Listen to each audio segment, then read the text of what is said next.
I guess it's who's doing the recognising is the big issue, and Wales, like anywhere, tends to suffer from perhaps a degree of parochialism sometimes.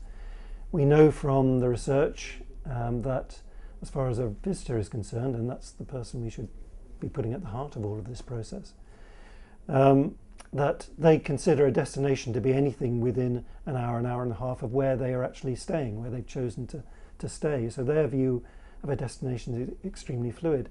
Also, that destination grows in size the longer someone is staying.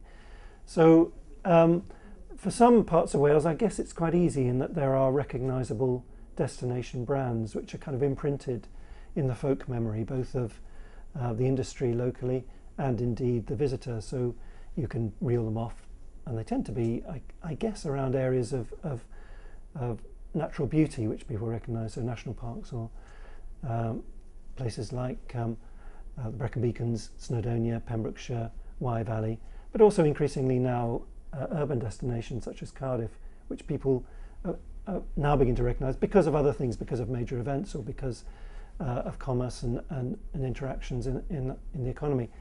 So I think you start with what you've got. None of this is starting with a blank sheet. You start with the things that people recognise, whether they're the industry or indeed the visitor. And it might be around such things as, you know, a major attraction. It might be around designation of a World Heritage Site in northeast or southeast Wales and so on. So you use the materials that have been provided for you and are now embedded in the memory, and you start to use those as your building blocks. And I think there's nothing wrong with people being extremely loyal to their local community. It might be a village or a town or a stretch of coast or a bit of mountain, but I think they have to recognise that to gain strength, to gain credibility, to gain momentum, they need to perhaps group together with others locally to build something that has critical mass.